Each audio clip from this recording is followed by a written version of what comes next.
오늘 갈라디아서 6장 2절 말씀을 가지고 진정한 교제라는 제목으로 함께 말씀을 나누고자 합니다. 먼저 옆 사람과 인사하겠습니다. 세계적인 교회에 잘 오셨습니다. 당신도 세계적인 사람입니다.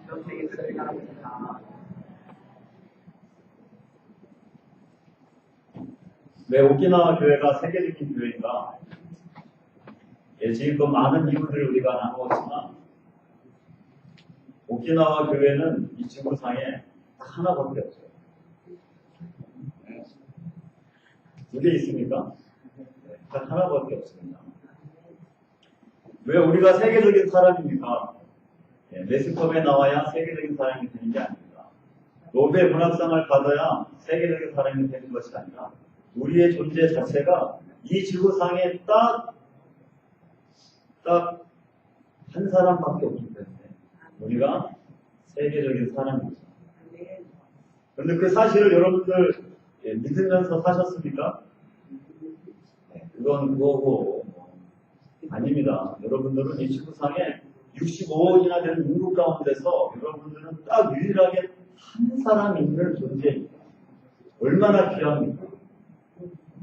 여러분 명품 가방 아무리 명품이라고 해더라도 명품 가방 들고 다니는 사람 너무 많아요. 안 그렇습니까? 근데 여러분들은 이 지구상에 딱 한 사람밖에 없어요. 얼마나 존귀하고 얼마나 귀하고 얼마나 세계적입니까? 여러분들 아프리카 가서 여러분들처럼 생긴 사람 찾아보세요. 있는지. 없습니다. 여러분들처럼 이렇게 얼굴이 하얀 사람이 아프리카 가면 그냥 영웅이 됩니다. 유일한 거예요, 유일한 거. 여러분들이 유일한 존재이기 때문에 나는 세계적인 사람이구나 이런 확신을 가지고 여러분들 사시기 바랍니다. 네. 여러분들 한 주 동안 어떻게 지내셨습니까? 구마모토 지진으로 인해서 많은 사람들이 변화가 일어났습니다. 한국에서 일본 여행 오는 사람들이 거의 다 취소를 한 거예요. 오늘 그래도 오키나와 오신 이유도 있지만 오키나와는 지진이 없다고 그렇게 얘기해도 취소하시는 분들이 있습니다. 제 이임식에 5월 19일날 이임식을 하는데 그 이임식에 취소를 했는데 그것도 다른 사람도 아니고 저희 혈육들이 취소를 했어요. 삼촌들이 70이 넘으셔가지고 80을 다 바라보시는 분들이 지진이 없다고 얘기해도 불안하고 걱정해서 못 가겠다. 그렇게 얘기해서 또 한참 또 웃었습니다. 원망의 마음보다는 인생 우리가 살아도 얼마 못 사는데 그렇게 그냥 하나님 부르시면 가야 되잖아요.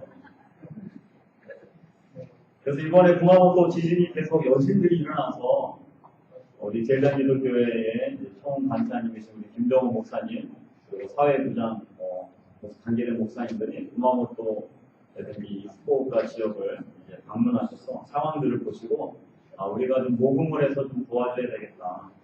TV에서 여러분들 많이 보셨죠? 그 상황이 우리가 보는 것보다도 더 열악한 상황들이 많이 있다고 합니다. 그래서 다음 주에는 우리 교회에서 적은 것들이 우리의 마음으로 혹시 마음에 동참하고 싶은 분들만 여러분들 헌금 봉투를 준비할 테니까요. 그 헌금 봉투에다가 여러분들 마음을 담아서 주시면 총회로 우리들이 바로 보내드리도록 하겠습니다. 절대로 억지로 내시지 마시기 바랍니다. 마음에 감동하시는 분들만 계셨으면 좋겠습니다. 저희 가정에서도 한 주 동안에 많은 일들이 있었지만 가정 방문이라는 게 있었어요. 가정 방문. 교회 용어로는 신방인데 학교에서는 가정 방문이라고 합니다. 그래서 집 안에 안팎을 얼마나 대청소했는지 모릅니다. 단 밑에 있는 풀도 나스로 막 불지라는 나스로 막 깎고 그리고 집 안에 정말 평소 때는 몰랐던 것들이 왜 이렇게 지저분하게 보이는지 막 청소하고 없애고 수서 집어넣고 막 전국에다 수서 집어넣고 그냥 보니까 쓰레기통이 원래 쓰레기통이 있는데 그 그 쓰레기통을 안 쓰고 우리가 또 다른 쓰레기통을 쓰고 있더라고요. 그래가지고 막 그 원래 쓰레기통 찾아서 청소하고. 신기하게도 아이들이 그 한 주간이 가정 방문 시간인데 한날에 다 몰린 거예요. 우리 아마 이 지역이 어떻게 이렇게 일정을 짜다 보니까 선생님들이 그렇게 짠 것도 아닌데 어떻게 보니까 이렇게 한날에 됐는데 시간이 또 다 틀린 겁니다. 그 오후 시간엔 저희 아이들 초등학교 3명, 유치원 1명에서 선생님들이 4명이 오셔야 되는데 몇 명이 오시는 줄 아십니까? 5분이 오셨어요. 일본어 교실 선생님까지 새로 오셨다고 그분까지 해서 총 5명이 저희 집에 그냥 대기하고 있다가 오셔서 가정 방문하고 대기하고 있다가 가정 방문하고 이렇게 해서 총 5명이 저희 집에 오셨어요. 그날은 정말 너무 정신없었습니다. 근데 아이들이 잘 적응을 하고 있어서 너무나도 감사했습니다. 그리고 오키나와 성도님들이 많이 기도해 주셔서 아이들이 삐뚤어 나가지 않고 학교 가기 싫다고 하지 않고 다 학교를 너무 좋아하고 사랑하고 또 친구들을 막 이미 막 전도해서 오늘도 초등학교 2학년 아이들, 5학년 아이들에서 오늘 6명이 밑에서 예배 드리고 있습니다. 또 한 가지 중요하게 저희까지 있었던 것은 어제도 밤늦게까지 이제 한국에 전화 통화를 했는데요. 지금 부모님이 사시는 집과 주변에 땅이 지금 경매로 나와 있는 상황입니다. 그래서 지금 3주가 경매 나온 지 3주가 지나갔습니다. 두 개의 땅덩어리인데 하나는 3천만 원 정도의 땅과 하나는 1억이 되는 땅입니다. 두 개의 땅 위에 집이 무허가로 지어져 있어요. 근데 그곳을 저희 부모님들이 지금 살고 계십니다. 그 집과 그 주변에 있는 조그만 땅을 저에게 주기로 약속을 해서 유산으로 넘겨주기로 했는데 저희 큰형이 사업을 한다고 그 땅을 말아먹은 거죠. 그래서 그 땅이 다 지금 경매 처분이 되는 상황이 생겼어요. 근데 큰형은 그것을 감당할 수 없고 저한테 연락이 왔습니다. 나는 경매할 수 없으니까 네가 좀 어떻게 돈을 꽂으라도 부모님이 살아계신 이곳을 샀으면 좋겠다. 그래서 한 주 동안에 고민을 많이 하고 기도를 많이 했습니다. 하나님 어떻게 해야 됩니까? 선교사님 제가 뭘 어떻게 해야 됩니까? 돈도 많이 없는데 어떻게 해야 됩니까? 기도하는 가운데 하나님께서 어디에 주셨던 마음이 너가 해야 된다.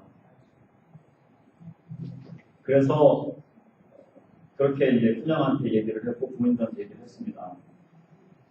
그래서 이 작은 땅덩어리 이 부분이 이제 경매에 나온 것을 먼저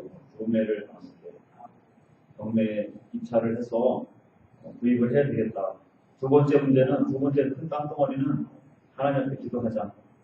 하나님께서 반드시 피할 길을 주시고 이것을 통해서 저희 가정 가운데 전화 유복이 될 수 있는 기회로 삼아 주실 것이다. 여러분들 우리 부모님들이 그 아버지는 지금 기저귀 차고 있는 상황이거든요. 그래서 거동을 할 수 없는 상황인데 그 상황 가운데서 지금 어디로 갈 수도 없고 그래서 이 부분을 위해서 여러분들이 생각이 나실 때마다 기도해 주시면 감사하겠습니다. 제가 이렇게 설교 전에 매주 교회 일들과 저희 가정의 일들 중에서 중요한 사항들을 항상 나눕니다. 어떤 분들은 왜 설교 시간에 그 쓸데없는 걸 나누냐 하시는 분도 있어요. 제가 설교를 공부할 때 절대로 하나님의 말씀만 전해라.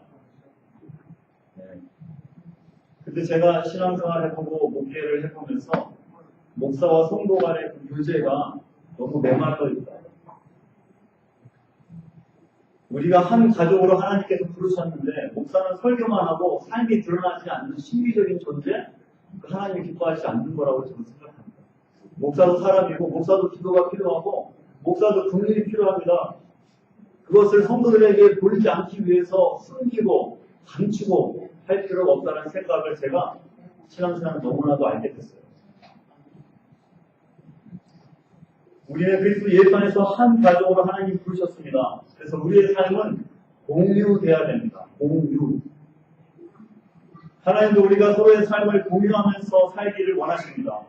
이런 공유된 이 경험을 성경에서는 교제라고 합니다. 펠로십이라고 합니다. 교제는 가벼운 대화를 나누고 차를 마시고 가는 단계가 아닙니다. 가끔씩 교회에서 이런 광고를 할 때가 있습니다. 오늘은 예배 후에 교제의 시간을 갖겠습니다. 그냥 가시지 마시고 꼭 남아주시기 바랍니다. 이런 광고를 하는 교회들이 있어요.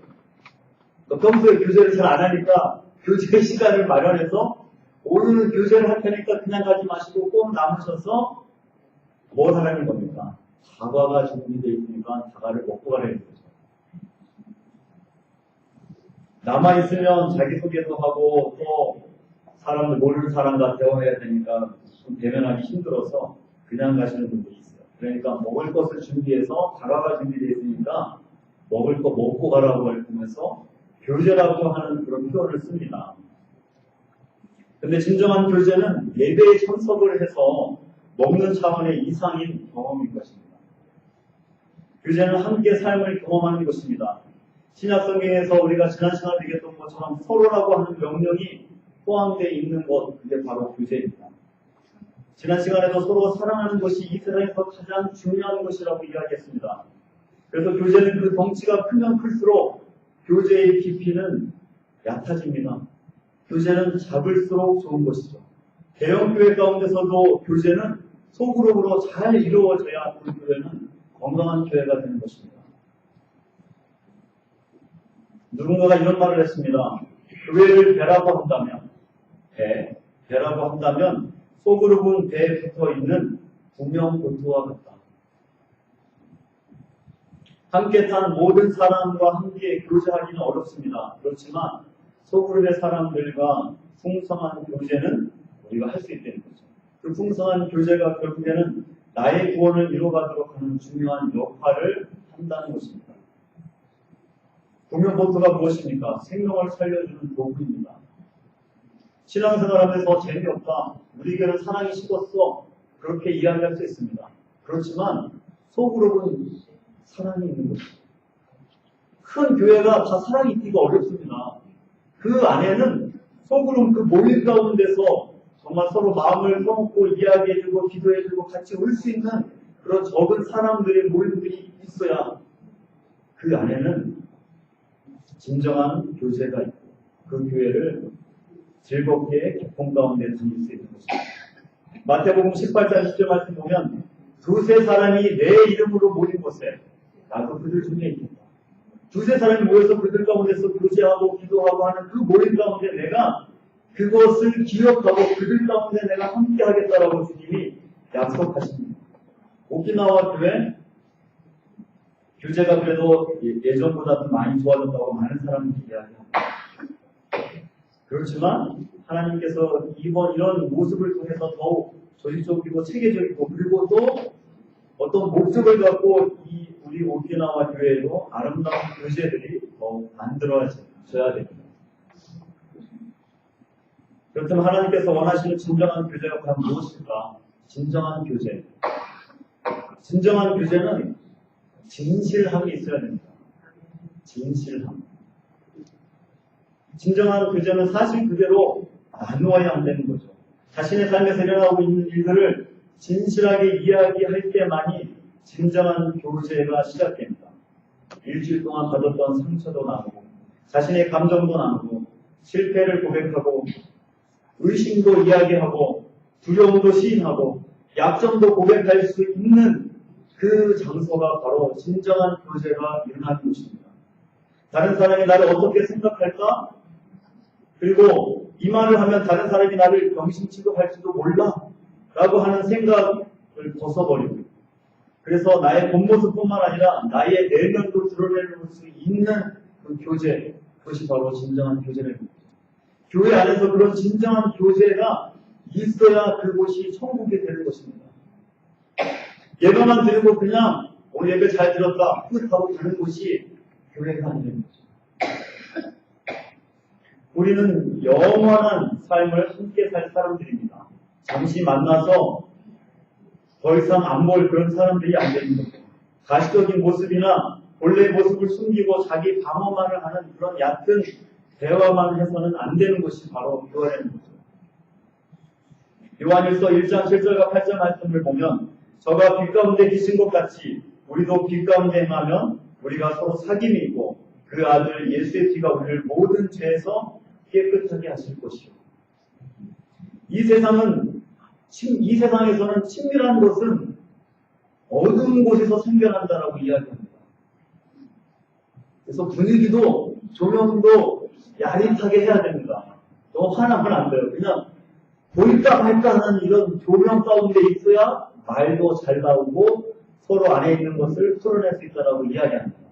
그렇지만 성경에서는 하나님의 빛 가운데서만이 진정한 교제가 생겨난다고 얘기합니다. 숨겨서 비밀과 숨는 곳, 그런 곳이 진정한 교제가 일어나지 않습니다. 그것은 진정한 교제를 차단시키는 거죠. 우리의 상처, 우리의 잘못, 우리의 두려움, 실패, 부끄러움들을 하나님께서 허락하신 이 교제 가운데서 우리가 드러냅니다. 정말 빛 가운데 계신 그 하나님 앞에서 우리가 개방하고 우리는 오픈할 때 그것 가운데서 진정한 교제가 일어나는 것입니다. 진실해지는 것은 어떻게 볼 때는 위험한 것처럼 보입니다. 진실해지는 것은 정말로 용기가 필요합니다. 그리고 겸손해야 그것이 가능합니다. 다시 상처받을 것에 대한 두려움을 우리가 진실한 교제를 할 때마다 두렵습니다. 진실해지는 것이 영적으로 성장할 수 있는 유일한 길입니다.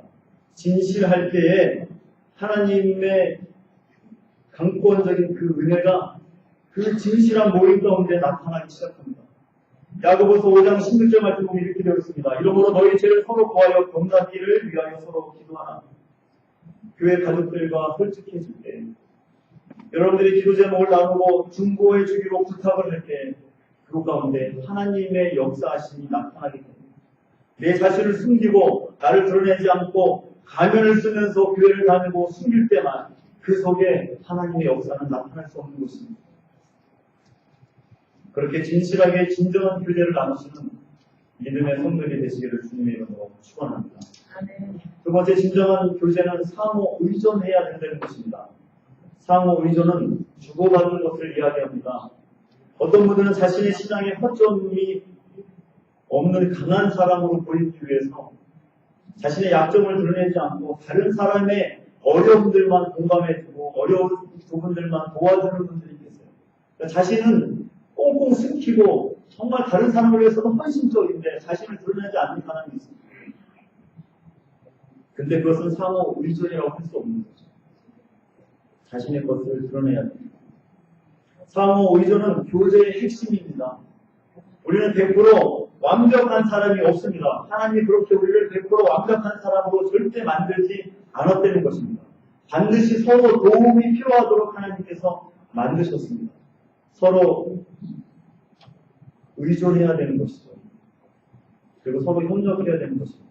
신약성경에 얘기했던 것처럼 서로라고 하는 그 표현들이 50번 이상 나온다고 했죠.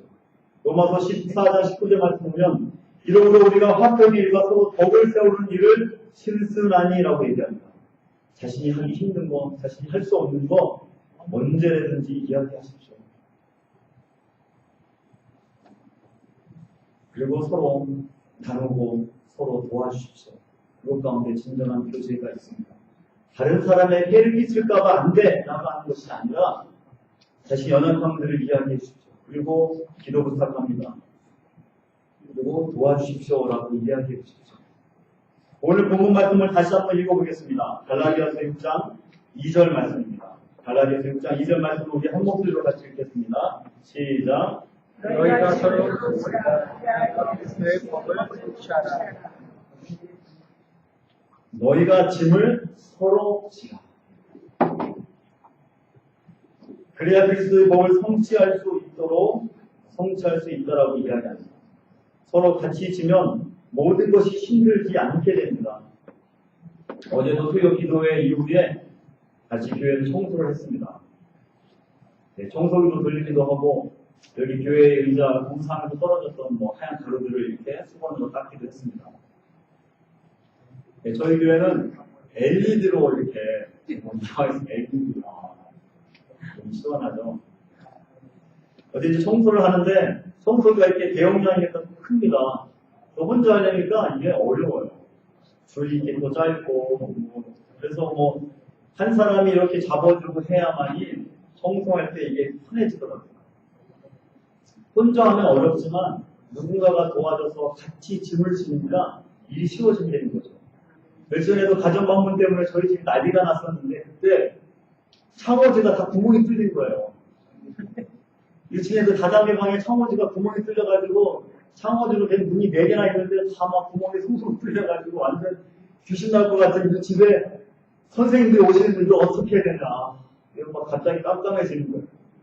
날씨도 막 더운데 이거 어떻게 할까 하다가 그냥 하자 해서 아내랑 같이 했는데 둘이 하니까 그래도 둘이 하면서 오래간만에 서로 이야기 나누고 아이들 이야기하면서 하다 보니까 힘들지 모르고 그 일이 쉽게 끝나는 거예요.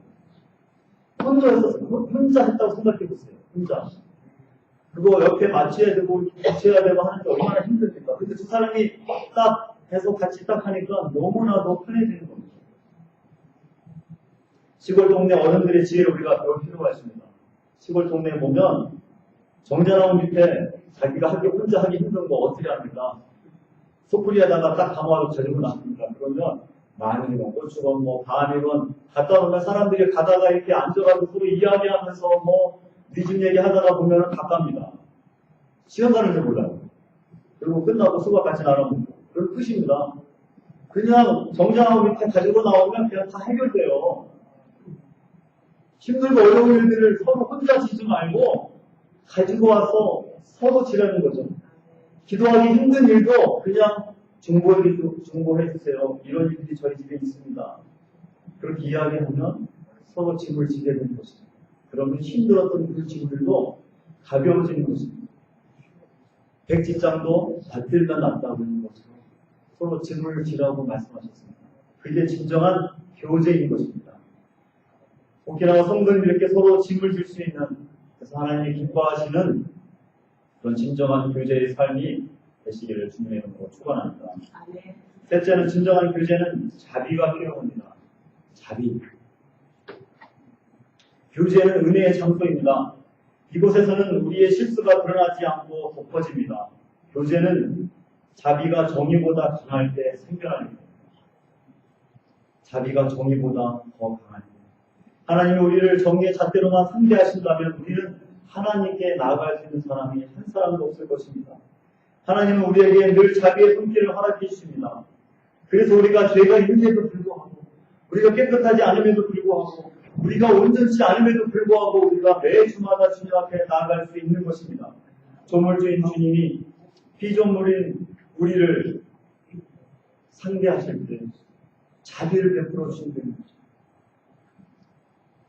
하나님 편에서 전적인 은혜를 베풀어 주시기 때문에 우리가 하나님 앞에 나아갈 수 있게 되는 것입니다. 이처럼 우리 모두는 자비가 필요합니다. 100% 온전한 사람이 없습니다. 우리 모두가 흔들리고 넘어지고 다시 제자리로 돌아가기 위해서는 서로에게 자비의 그 품안이 필요한 것입니다. 서로에게 자비를 베풀어야 합니다.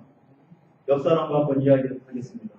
옆 사람한테 나에게 자비를 베풀어 주세요.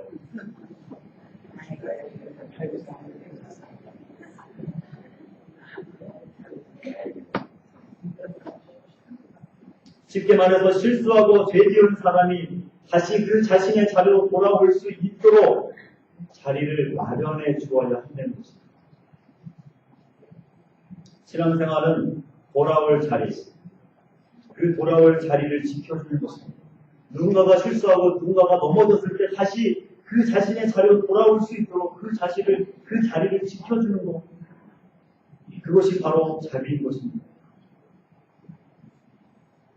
미운 사람도 꼴 보기 싫은 사람도 그 자리를 치우는 것이 아니라 다시 그 자리에 언제든지 앉을 수 있는 그 공간을 마련해 주는 것이 바로 진정한 교제라는 것이죠. 고린도후서 2장 7절과 8절 말씀 보면 그런즉 너희는 차라리 그를 용서하고 위로할 것이니 그가 너무 많은 근심에 잠길까 두려워합니다. 그러므로 너희를 권하노니 사랑을 그들에게 나타내라. 사랑이라고 하는 것은 결국에는 실수하고 잘못한 사람들에게 다시 기회를 주는 것, 그게 바로 사랑인 것입니다.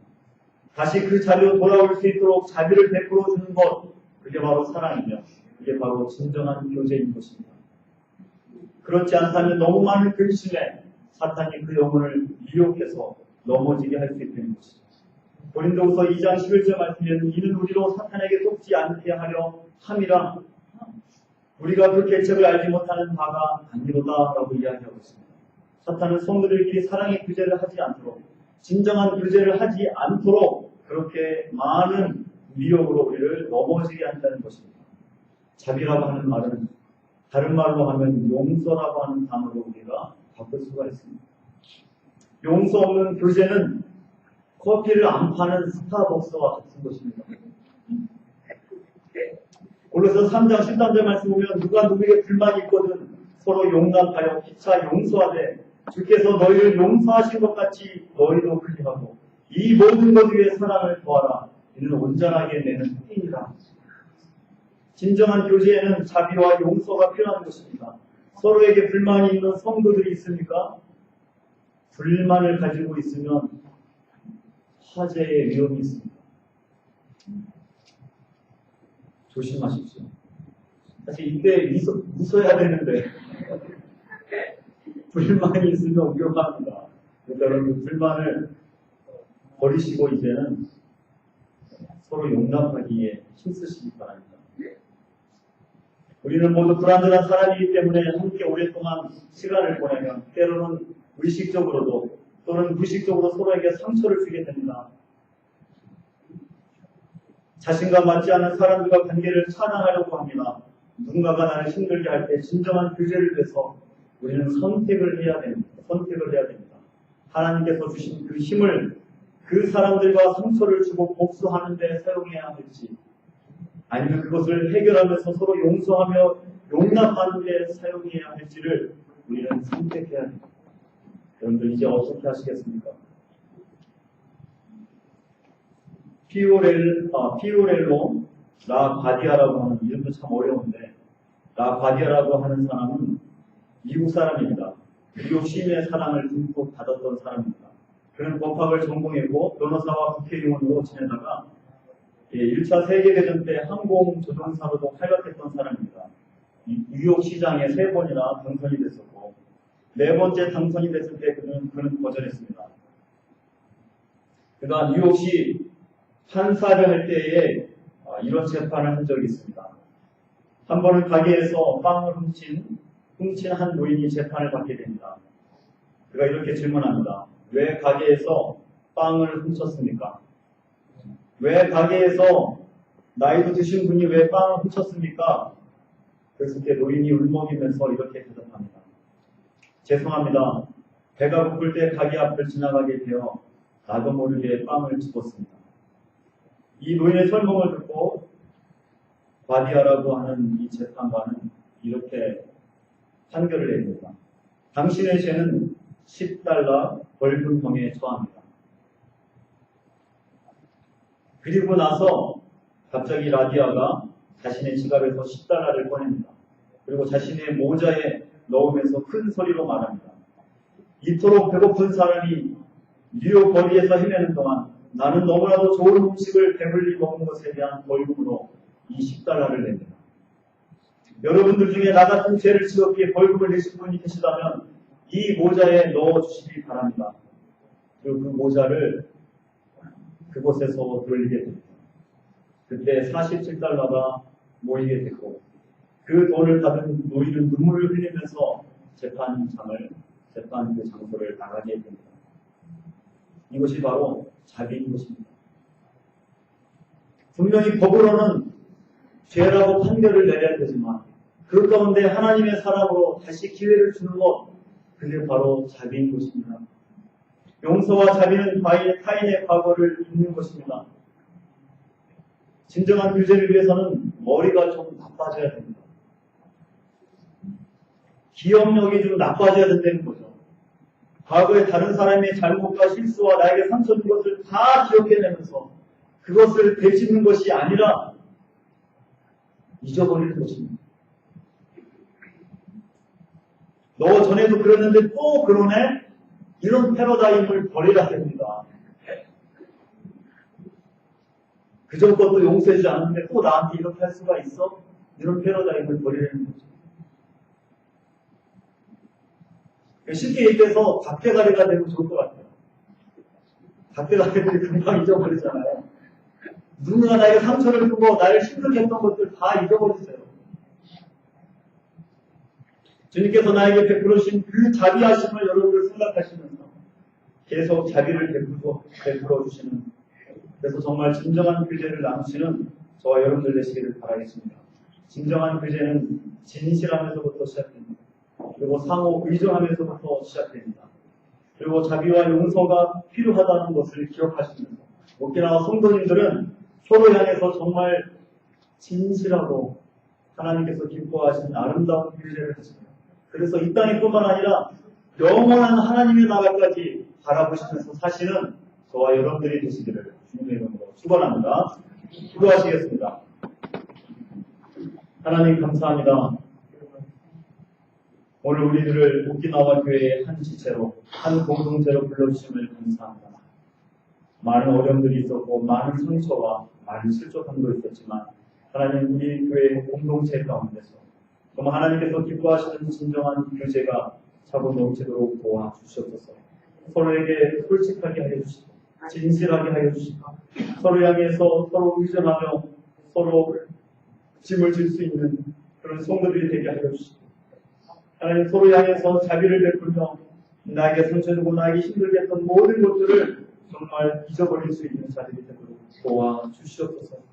이 땅에서 살면서 영원을 생각하는, 그래서 영원한 하나님 나라를 바라보면서 이 땅에 천국으로 살아가는 그런 믿음의 성도들이 되도록 도와주시옵소서. 예수님의 이름으로 기도합니다. 아멘. 찬송가 313장 부르시면 준비하시는 분 하나님